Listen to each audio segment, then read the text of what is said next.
Welcome to The Unedited Woman, where you'll hear candid conversations to improve your everyday life.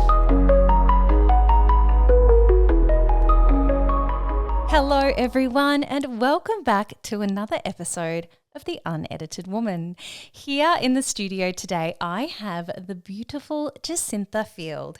Jacintha is a family and child counsellor, an art therapist, and an advocate for children's mental health and emotional well-being. With certifications in breathwork, meditation, and kids yoga, along with studies in play therapy, Jacintha employs a variety of approaches to help children develop resilience, self-regulation, and a growth mindset. Now, Jacintha and I met, digitally online a couple of years ago, actually through a mutual friend, Mark. Yes. And it's taken that long for us to actually meet together in the flesh and to make this episode happen today. It was meant to happen on Behind the Smile. Then things didn't quite align. You were living in Torquay, all the rest. But we're here. We're here today. It's going to happen. So welcome to the show. It's so good to have you here, Jacintha. Oh, Ash, it's so nice to see you. And I know your dad as well. And so we've do. just got so many beautiful connections. It's just so nice to see each other. Yes. Now, you've just moved back to Melbourne. How are you finding it? I have. It's a really big change. But you know what? It's something that I'm really loving.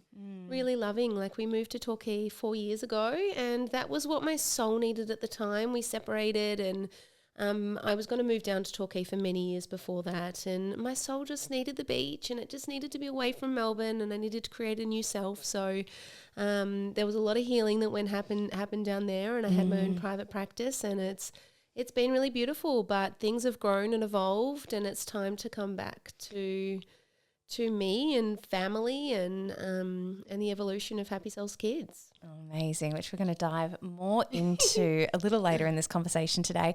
Jacintha, you've had a big journey of transformation.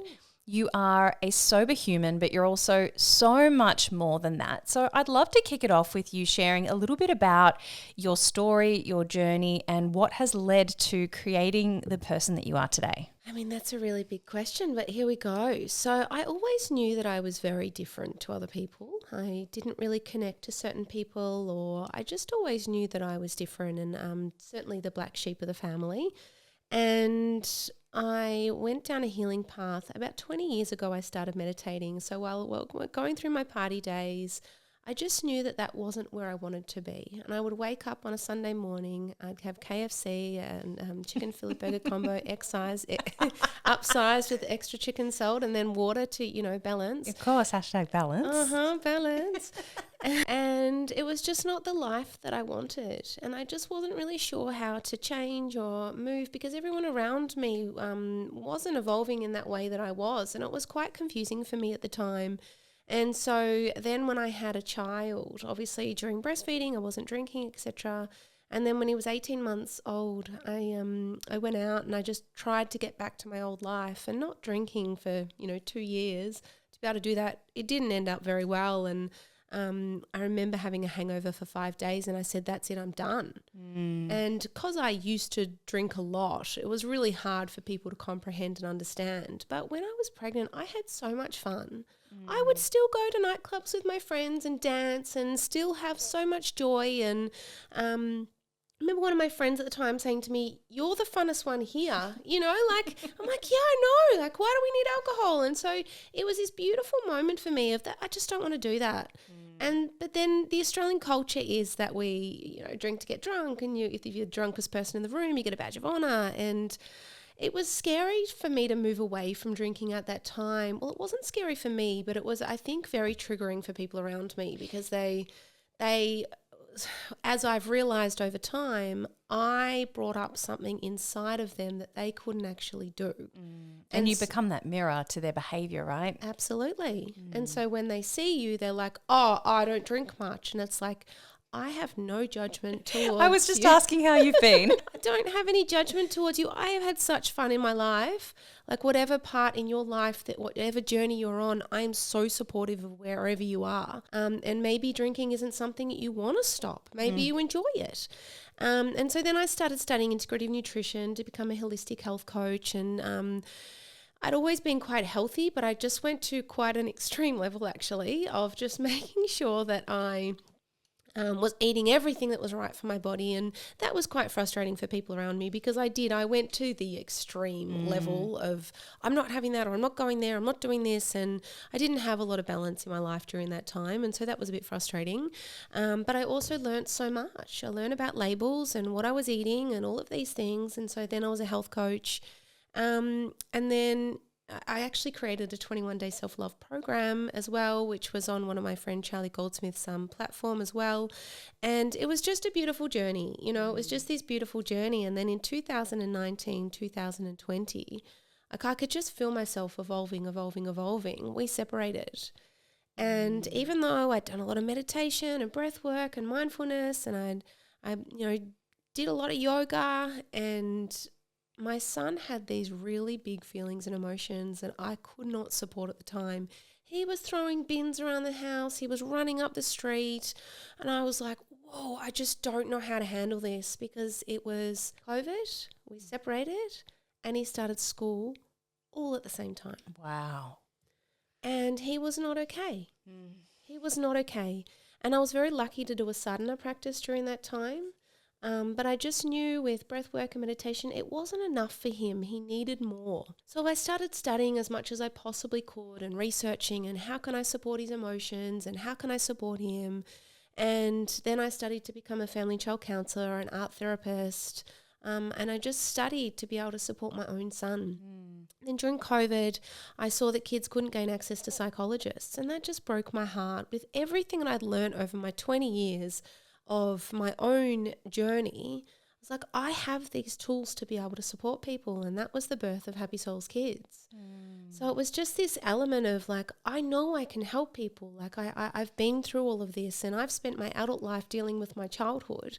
I don't want kids to have to go through that. Imagine that they have the tools that we now have as adults. That's the work that I do, is to teach them about, my psychologist once said to me, people's opinions of you are just that, they're opinions. And I've always been such a big people pleaser, and I want everyone to love me.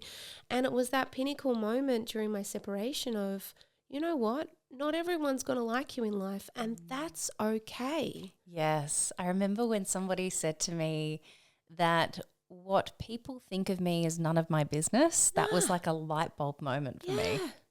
You know what? You can think whatever you want, and especially through a generational separation, like, it's a beast. There's so many layers to it. There's layers of an onion. And Glennon Doyle once said in one of her podcasts, because I listened to everything during that time. Like, that's just my personality. Like, when I'm in. And I listened to all of the breakup books, podcasts, whatever I could find, I got my hands on.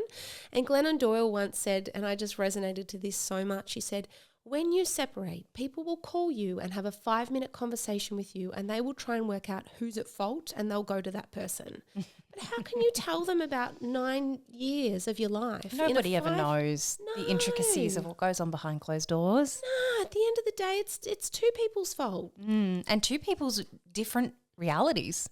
Absolutely.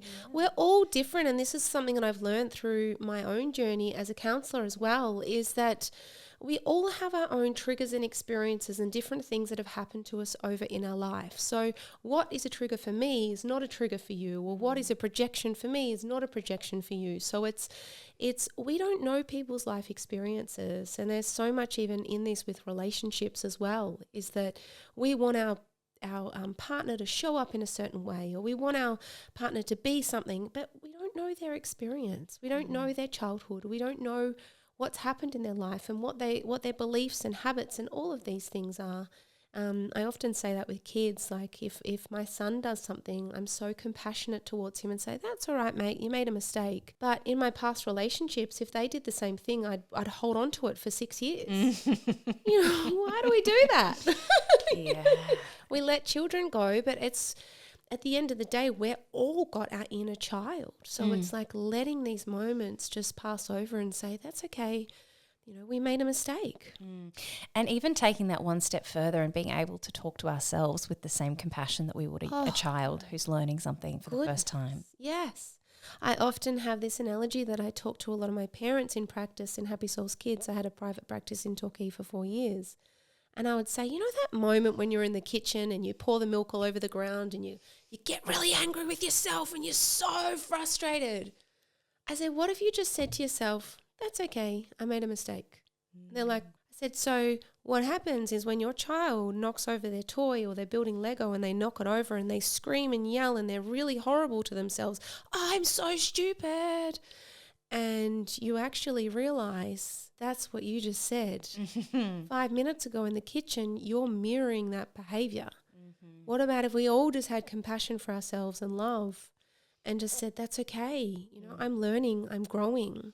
And letting go of that need to be perfect and to get it 100% right all the time. Oh my goodness. Oh my goodness. Like I will now, me and my friends used to use the term you're a loser as almost a compliment. And like that looking back now, like what an awful term to say to each other. Now it's that having that compassion and love. And if I say that if you wouldn't say something to somebody else, you shouldn't be saying it to yourself. Yeah, and just as we're talking about this, I then feel like it extends again beyond being able to have compassion for people who have harmed you and for people who maybe in the past you've had a resentment towards. And I've really, in my own journey, started to peel back these layers of understanding to a point where I'm starting to have gratitude for the people in my life who caused me pain at certain points, because I know that they contributed to shaping and molding the person I am today. And the reality is, people don't wake up in the morning deciding to be horrible people. Something is going on in their life, and maybe that's an unhealed trauma from childhood. Maybe it's an extreme amount of stress or pressure that they're under within their home life, but people don't intentionally want to be hurtful or harmful. There is like hurt people. We've all heard that before, right? And I think that being able to just really pause and remember that a lot of the time this is just a projection, it's actually not about you, allows you to stay in a place of calm and peace no matter what's going on around you. And that's a real healing modality of being able to say, that's okay, that's not my stuff, that's their stuff, they're going through something, and I'm just going to send them love. Now, that also requires boundaries, because the old me would chase that person. Yeah. The old me would be like, oh, but you know, I can fix them, I can help them, I want to help. The new me is, I'm just going to hold a boundary here, and it's okay that you're going through something. I'm okay with that. You know, I want to support and love you from afar, but if it's going to be projected onto me, I'm going to remove myself from this situation until there's a level of respect and harmony brought back in again. You can still love somebody from afar, even know that they're going through something, because sometimes you can become the punching bag for somebody.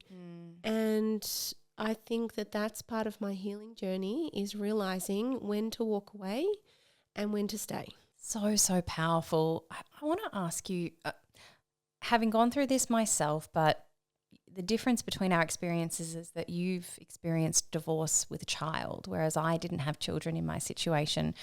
I know that going through a divorce was actually an opportunity for me to really learn how to establish and hold boundaries. Tell me about your experience moving through divorce. Is that the arena where you learned how to hold these boundaries, or has it been in the years following that? I mean, this is a really big question. I'm not going to sit here and say that divorce is amazing, because it's not. It is like being smashed into by a semi-trailer going 100 miles, and I felt like my entire body was smashed into pieces. And I had to pick up every single piece of myself over time, and having a child to do that for as well is really challenging. It's a really hard journey with a child, and this is why I do support a lot of separated couples, and I support a lot of people that have gone through separation, because holding that space for the kids is really important as well as having self-love for yourself and lighting up your own cup. I haven't had a lot of help with my child since we moved to Torquay, and so a lot of it's been my responsibility. I didn't have any day-to-day help with him. It was all up to me while running a full-time practice. I had a home practice. I'd clean the house. I'd get it ready. It was just, there was so much that I was holding. Yeah. And even as a single mum, you don't get as much help as you think you will. Yeah.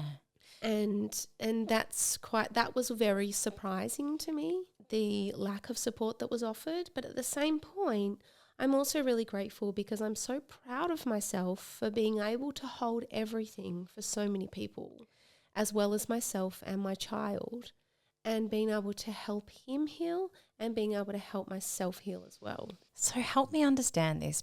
You are a holistic practitioner and I know that you embody the work that you do. Mm-hmm. How did you find the time to do all of that and still look after yourself? Ash, I learned how to say no. I learned how to say no.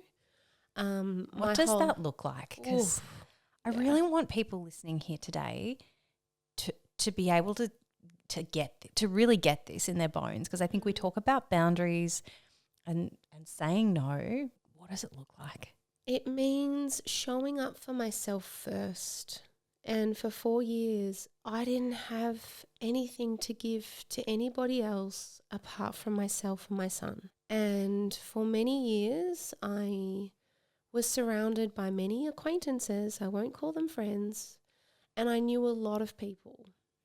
And then when you go through a separation, where did they go? Because not many people check in and ask how you are, or maybe once or twice, but it's different. You know, when you realize who's there for you and you realize who's not there for you. And that was a beautiful moment for me, who used to run around like a headless chook, looking after everybody else, whether it was family, whether it was friends, making sure that I was here, there, everywhere. And I just learnt to say no. I would ask myself wholeheartedly, does my body want to do this? Is it a yes? Is it a yes, yes, yes? Or is it a I'm too exhausted to go, I can't go because I need to light up my own cup? Like, not only am I healing and, you know, I haven't been perfect during my healing process. Absolutely, I haven't. I'm a talker. I like to talk about things. So, like, I'm like the Shrek. I'm like the donkey from Shrek. Like, once I start, I'm like,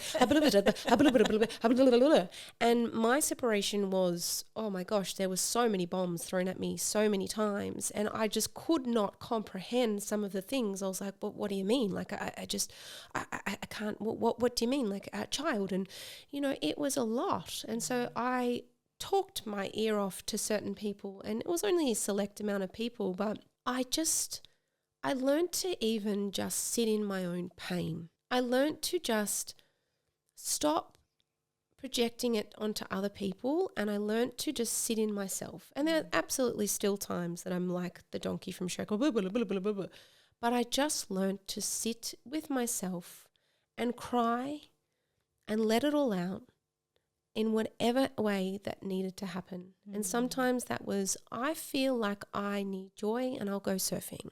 Or sometimes it was like, great, I need to be surrounded by friends because I just need some love. Or I just want to go back into my dungeon and eat chocolate because sugar has 100% been my vice. Like, I used to drive 3 or 4 times a week. From when we were still living in Melbourne, we hadn't had that transition to Torquay yet. I was doing 20 hours a week of driving from Torquay to Melbourne to be able to have my son in school in Melbourne. I would stop at the petrol station and I would get, whether it's snowballs, chocolate, whatever, just so I could survive because I was so physically exhausted. Of course. From doing all of that work. And it was, and you know, that's continued on as well. I'm still getting my sugar addiction under control. But, you know, I learnt to just say, I can't do that, or I can't go there, or I'm really sorry, I've got stuff going on, or and people that really love you will understand. Yeah. So I'm imagining like that might be something like, say somebody's having drinks for their birthday and, you know, you just know as much as you want to show up for them, you're burnt out. You're at your end. You need to conserve your energy so that you can show up for your son. Yeah. And I have some beautiful friends, and there's two things that come to mind. One of them was one of my beautiful friends, and I'm not going to name names. She'll say, that's okay. You're the friend that I go to when I'm having a really bad day and you listen to me and you hold space for me. You're not the friend that comes out and drinks with us. Totally. And so that was this level of acceptance that we have as a friendship of, you know what, this is the way our friendship is. Yeah. And then I have another beautiful friend who I've had, my bestie since we have kids that are 8 days apart. And we worked out we've been friends since 2. And it was her birthday last year or this year. And I got a call from her one day and it was 8:30 at night and I was thinking, wow, this is really strange that she's calling me. And she said, and she called and she left a message on my voicemail, and I was at a pub and I was like, oh my gosh, I've got to answer. So listen to her voicemail, and she goes, happy birthday to me. Oh. And I was like, and I called her straight away and I'm like, oh, it's your birthday today. And she said, yes, but she just knew how much I had in my head and how much I had going on. And that radical acceptance of a beautiful friend that was like, it's okay. Yeah, and the fact that she could be playful with you around it, rather than holding it over your head, making you feel shame spiral. She's just like, hey, honey. She goes, it's okay. Yeah. I'm here. What a beautiful friend. What a beautiful friend. And that makes me and inspire other people to be the same. Like, I get so mad at people for something you've said or situations, and sometimes they just got stuff going on. Yeah. You know, their head's full. They've got to-do lists to do. They've got stuff going on. And if we can just have that more play and love with the people around us sometimes, or just say, one of the things is that I found that people can't hold big emotions because they don't have the capabilities. And I had a lot of resentment towards many friends over time because they just weren't there. And then I realised, what? They can't even hold space for their own feelings. How on earth are they going to hold space for mine? Yeah. And so my advice to people that might be listening today is, if you find big feelings hard, and a lot of people do, you can just say and be really honest, hey, I can't handle the big feelings. I'm not good with the big feelings. How about I get some ice cream, we come and watch a movie, and I just hold you. And that is my way that I can love you through this. That's beautiful. And isn't it something that we can just be more authentic with people in our lives about how we're feeling, rather than running away from big conversations? Yeah, and just having that acceptance for each other. And sometimes it is just knowing someone's there. They don't have to even do anything. No. It's just knowing that they're there. They're there. That's what we all need when we're going on our healing journeys. And tell me, you talked beautifully just then about, I describe it as learning how to sit in the shit. The mud, I call it. The mud, yes, that's a more eloquent way of putting it. Did you ever at any time think, I'm just going to have a drink, this is too hard? No. There were times where I didn't want to be here, but it was too much. It was too hard. Too many people had walked out of my life.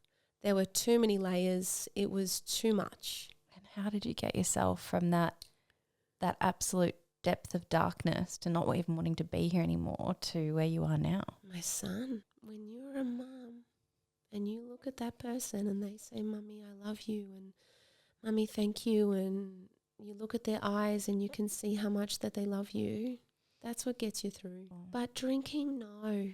As I said, sugar's my thing, but no. Yeah. No, I mean, it would have been easy just to pick up that life again, but and I got offered medication so many times, anxiety medication, or people that couldn't hold space for me. You should just get this or this or this. And because I'd studied as a holistic health coach, I'd studied integrative nutrition, I'd learned about my body and what was good for me and what was not good for me.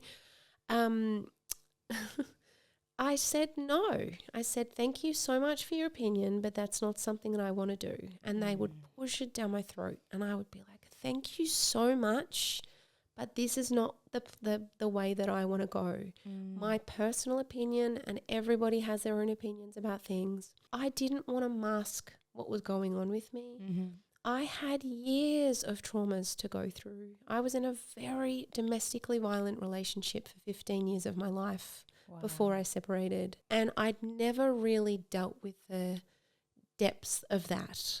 I'd never really dealt with some of the things that I've gone through in my life. And I knew that that was my time to really go as deep as I possibly could, so I would never end up in the same situation with somebody ever again.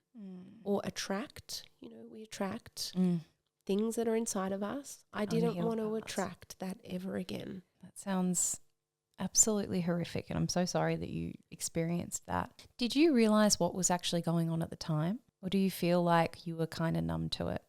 Deeper, when I'm in that relationship. If I look back on it now, how low was my level of self-love to go back to that person time and time and time again.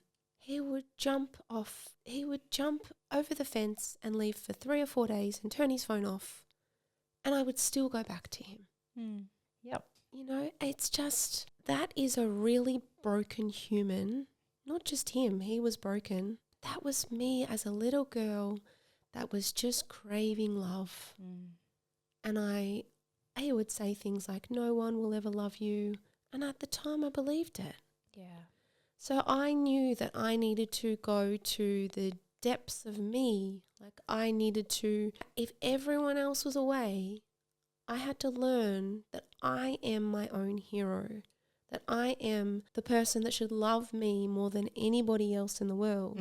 Something that I ask children and also adults in practice is, who do you love most in the entire world? It's always my kids, my partner, my family. I said, what about you? Because during that time when I was in that relationship, I didn't love me. Of course not. How could you have allowed those behaviours to play out if you had self-respect and if you had self-love? No. And so people may say, you know, domestic violence, etc. And absolutely, it's not your fault. It is not your fault.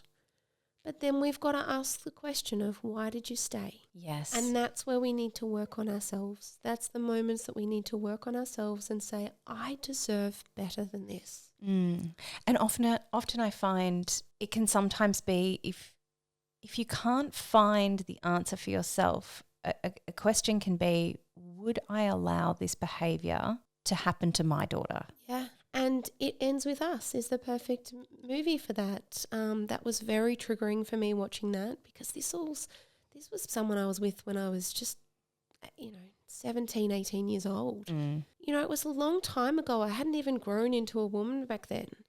And It Ends With Us is exactly what he says at the end. How would you feel if your daughter came to you? And it's the same thing. Like, we need to really... That's why I stopped drinking, because I didn't want to be throwing up in a toilet the next day on a Sunday morning when I had a son. Like, I wanted to be the best version of myself that I could be for my own child. Yeah. You know, I didn't want to be drinking and have those habits and beliefs. I want to be the best person I can be, because I'm a mirror to my own child. Absolutely. They watch. Oh yeah, they watch. And they pick up on energy. Everything. Yeah. Yeah. Spoken and unspoken. Yeah. It's the feelings. It's the, during a transitional phase, he will always sleep in my bed, pre and post. Or if we're too busy with friends, it's the same thing. You know, if he doesn't have my love, if he doesn't have mummy's love, he will crave it. And I can feel that. And I'll say to him, hey, do we just need some connection time? He's like, yeah, mummy, we do. Okay. So let's talk a little bit more then about your expertise with children, and in particular, I want to chat about emotional regulation, which is sort of your zone of genius. How does one decipher the difference between a child who is emotionally dysregulated and a child who is perhaps more along the lines of undiagnosed with something like ADHD? Because I feel like a lot of women that I know have children who are they're not sure right now, and they're going through the process of getting medical intervention and counselling and coaching and all this kind of stuff. So as somebody who doesn't have children, and I have no area of expertise whatsoever, I'd love you to share more on this. It's showing up for our kids in a different way than we had. Like, I needed to be parented in a certain way. I needed to be understood and listened to and validated. And I wasn't always validated. It was eat concrete, harden up, you'll be right, get over it. And that's not what I needed as a child. And so with emotional regulation, it's accepting that sometimes we're going to be angry, sometimes we're going to be sad, we're going to be upset, we're going to be fearful, we're going to be anxious. All of these emotions have a place in our life, every single one of them.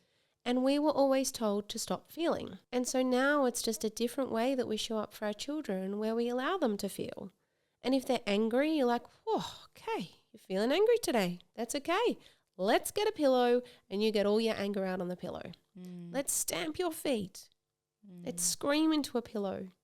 Let's get some pens and paper and just draw. My meditation teacher 20 years ago got me to draw because I couldn't express my feelings.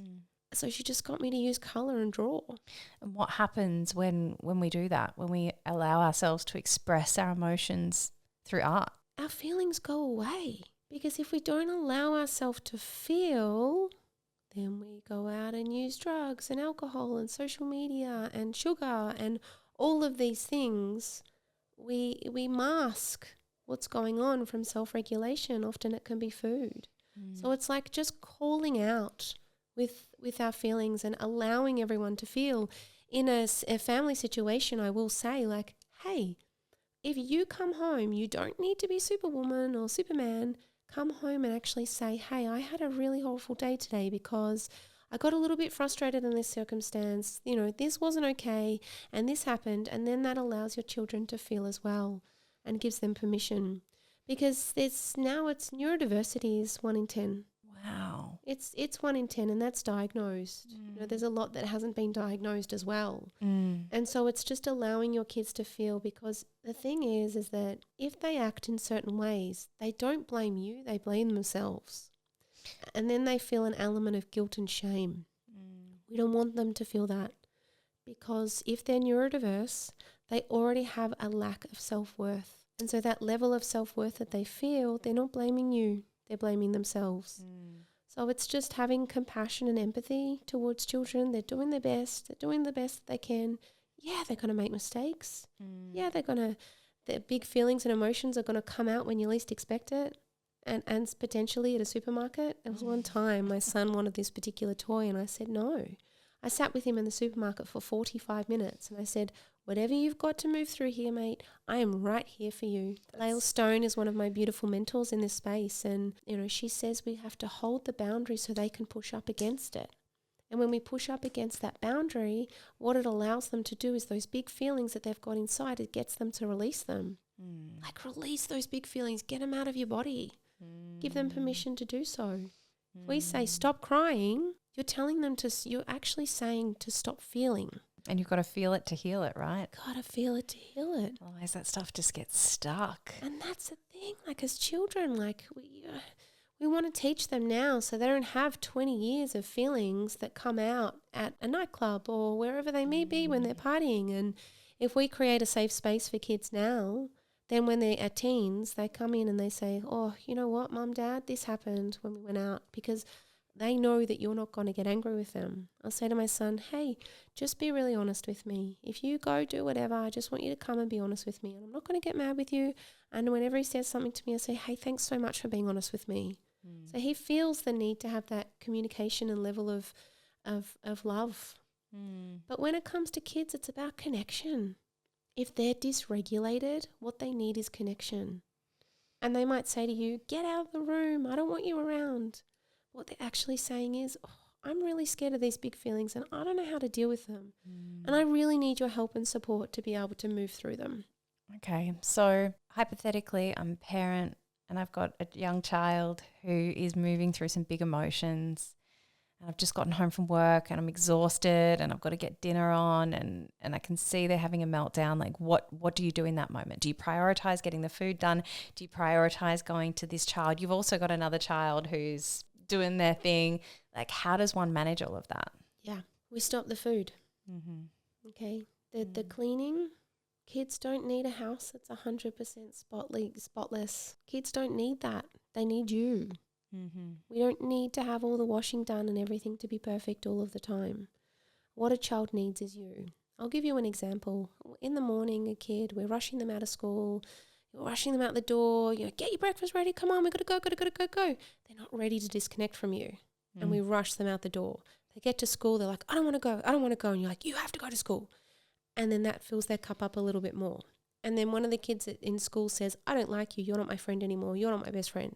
And they get really upset. And they're like, okay, that fills up their cup a little bit more. Then a teacher shames them because they haven't done their homework in front of the entire class.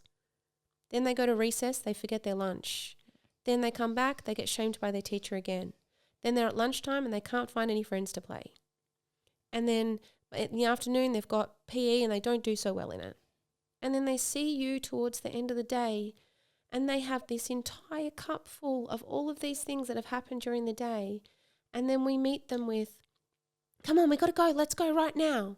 And they say, Mummy, can I just have an ice cream? Because that's how they self-regulate. I say, oh, would you just stop asking me about that damn ice cream? And they start crying.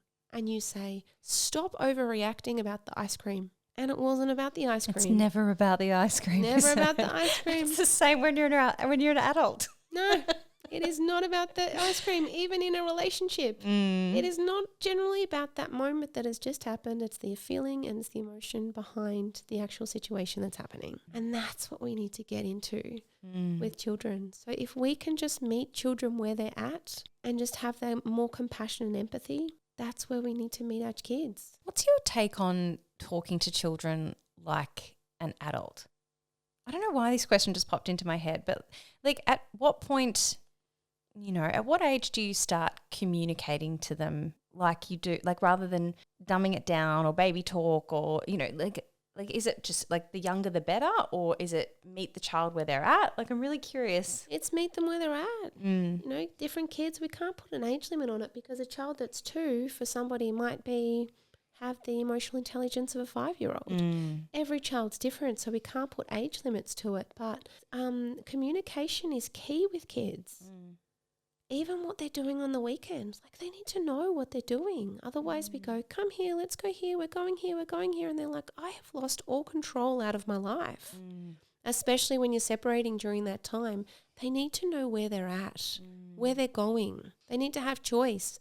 Hey, how many parents have actually said to their kids, what do you want to do this weekend? What do you want to do this weekend? It's really important that you have some choice into our lives and things that are happening, because your opinion is valid and your input in this world is valid. Your input in this family is really valid as well. So I think when you ask that question of when do you start talking to them like an adult, as early as possible. Yeah, I love that. Yeah, you give them choice. I'm really big on yes days. Oh, what's a yes day? Can I take part in a yes day? Okay, yeah. Parents just like kind of like they're like deer in the headlights when I say this, like what they no. You give kids an opportunity to choose their whole day. So you say, hey, you know what? It's you've got, it could be $100. You create the boundaries and rules surrounding it. You have $100. I want you to create the day from start to end. The $100 includes our food, how we're going to get places. If you want to go to bounce, if you want to go to different environments, you have to pay for that. So then they learn about money and the price of everything and how much it costs.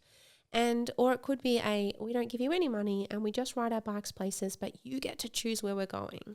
And so that helps kids feel really empowered, because we want to give them choice. We want to help them feel empowered. We really want them to stand into themselves, because if we get kids that conform right now, that's how they're going to be when they get older.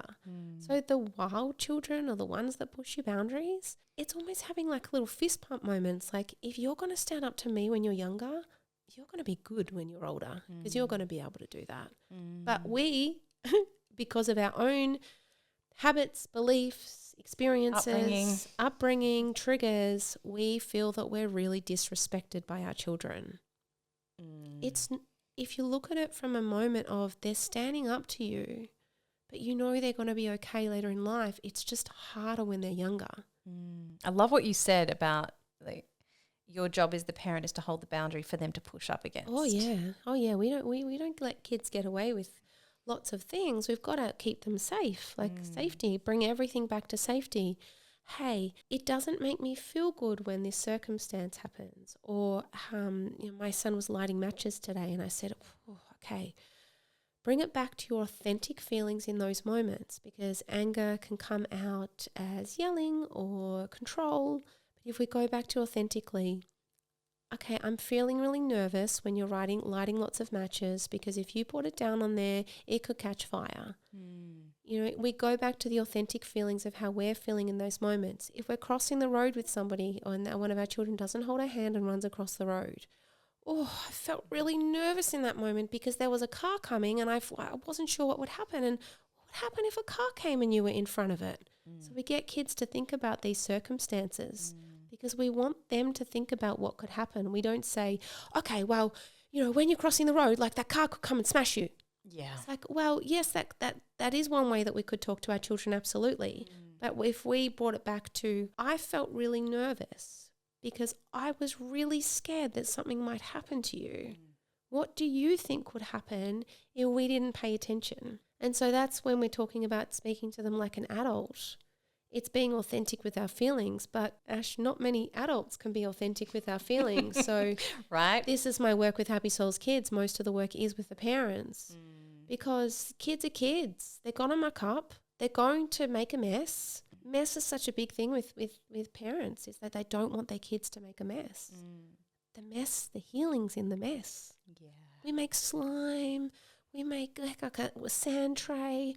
We just make concoctions all the time. Like we just make a lot of mess because they don't have that opportunity at home. Yeah. Kids are messy. They're messy. It's a form of expression. Yeah, but it's, if it goes back to our own habits of parents. Our parents, and especially our mothers, had to have everything so perfect. So we have this trigger of, oh, no, everything's got to be perfectly clean. It doesn't.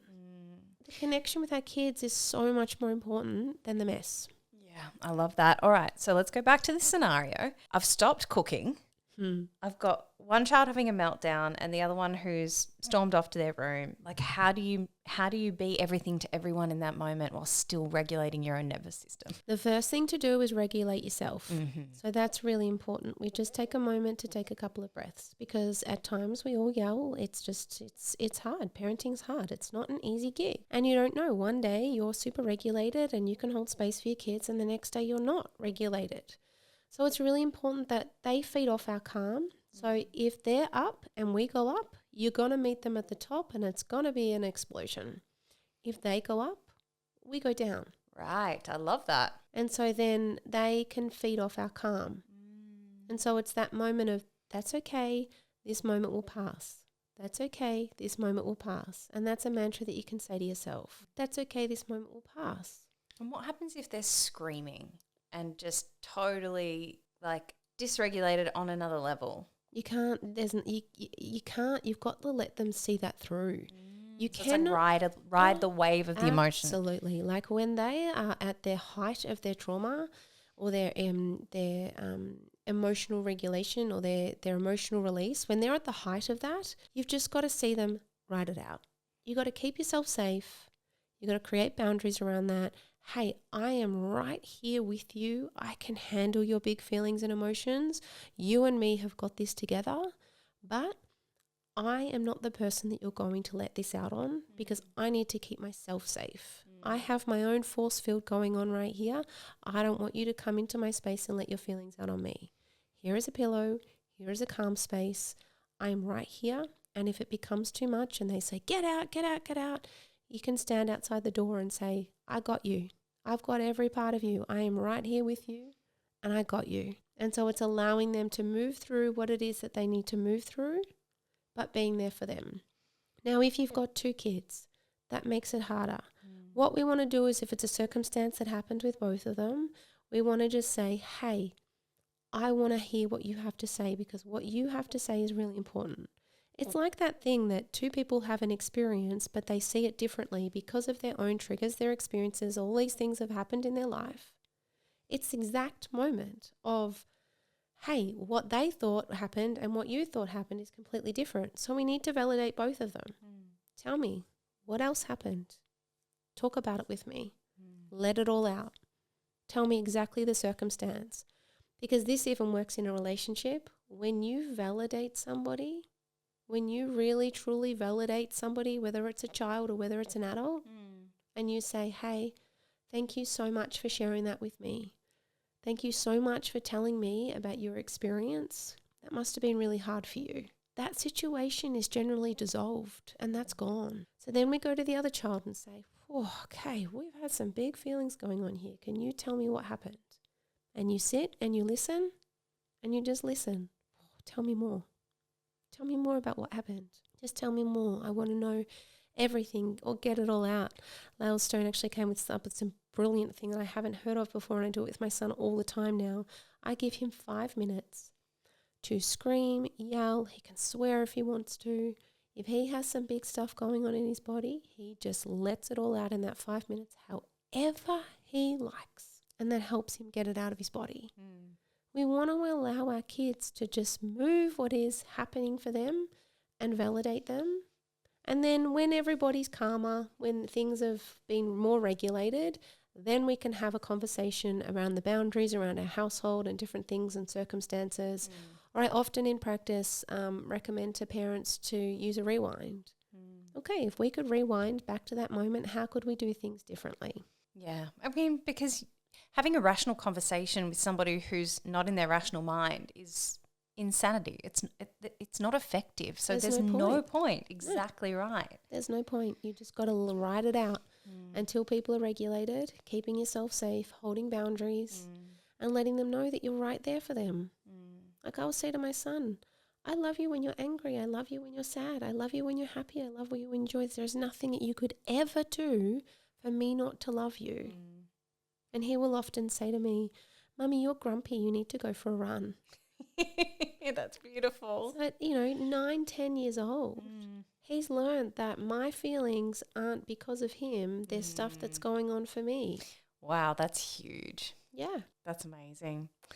Oh my goodness, I feel like I could ask you a bajillion questions, but I'm mindful that we're running out of time. So I'd really like to finish up talking about coming back full circle to you, because all of the stuff that you have shared today, I imagine you can only embody by having a regulated nervous system yourself. So for those watching or listening along, what has been, I'm going to ask you to choose one, but if there's a couple, I'll allow it. What have been the things that have moved the needle the most for you, that have allowed you to become a regulated human being so that you can show up as the beautiful mother that you are today?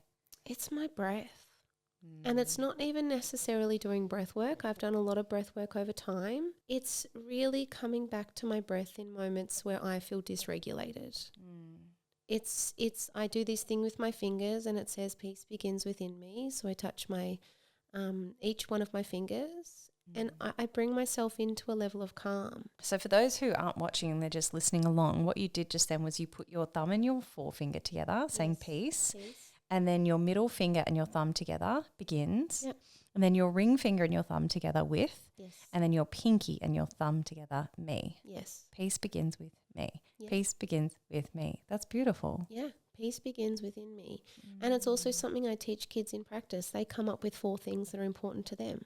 So they have this element that when they're feeling nervous or anxious, they just come back to that moment where they can come back into their body. And to be honest though, Ash, it's all about having more compassion for myself. Oh my goodness. I'm not hard on myself. I screw up all the time. I say silly things. I have verbal diarrhea. I muck up. I might do some silly things. But I just say, that's okay, you're learning. It's okay, you're learning. I don't beat myself up, or I won't say anything to myself more than I would never say to somebody else. I make sure that my self-talk is really kind to me. And is there a journaling practice that you do for that? Have you gone down the pathway of affirmation? How do you regulate that? How do you stay accountable to that? I mean, I go in and out of practices all the time. Meditation certainly helps me with my meditation practice. Journaling, I mean, ideally, I like to get up and journal, but whether I do that or not, it's another story, because who knows what my day looks like. Definitely having regular exercise practices, like whether it's running or skipping, or I'm going back to boxing. I'm about to start a really big detox tomorrow. What we put in our bodies is really important as well. I know that affects my mood. I find with sugar, I know when I eat sugar that I've got some things in my body that I need to move through, because I get very emotional. So if I'm eating too much sugar, I'm like, oh, okay, you've got something here that we need to move. So true. Yeah. I'm the same with sugar. As somebody who doesn't drink alcohol, I love a bit of sugar, but I'm always mindful that I'm not going to feel great after. No. And I won't eat it late at night because it disrupts my sleep, and my sleep is so sacred. Yeah. So, it's really interesting. We make those decisions. Yeah, exactly. Everyone it's not about has being their perfect. Vice. No, and it's accepting that, and it's realizing that, I'm better with no sugar at all. Like I'm better to just have it out of my life, and people say, oh, but you should have little bits and pieces, and that's just not how my body works. Yeah, I love it. It all comes back to that compassion, self-love, just being a little more kind to ourselves on a day-to-day basis. Loving ourselves wholeheartedly, every part of us. It's like the yin and yang symbol. We have our light and our dark elements, and we're not all perfect. Nobody is. But it's just accepting yourself, because when you accept yourself wholeheartedly, it's easier to accept people around you. So true. With creating boundaries. Because if it's a habit and people get a pattern, do things all the time, maybe it's time to move away from that. And I'm okay with doing that too, moving away from things that I don't feel safe around, or that don't feel safe for me, and just sending love from afar. I love that. What a beautiful place to finish up on today. Jacinta, thank you so much for joining me here in the studio. If people want to track you down to find out more about the magic that you offer this world, where should they go? Yeah, so I have my personal Instagram, Facebook, which is Jacinta Field. Now it's Jacintha. It's like Samantha and Jacinta put together. So a lot of people call me Jay because it's just too confusing. I love it. And we're just about to launch Happy Souls Kids. So we just moved back to Melbourne because I'm working on a big platform utilising celebrities and athletes to teach kids the art of meditation, breathwork, mindfulness and growth mindset. Amazing. I was in practice one day and I said to one of the kids, "You want to do some meditation?" He just rolls his eyes. And I said, "You know LeBron James meditates?" He goes, "Does he?" And instantaneously he wanted to meditate straight away. Yeah, what a great idea. Just use the vulnerability and the rawness of people that have been in these high profile situations so kids can understand that life is hard for everyone. And these are some tools that they use and maybe you can use in real life too. So I've gone from having a private practice to taking that leap of faith into, hey, I want to build something that can go global.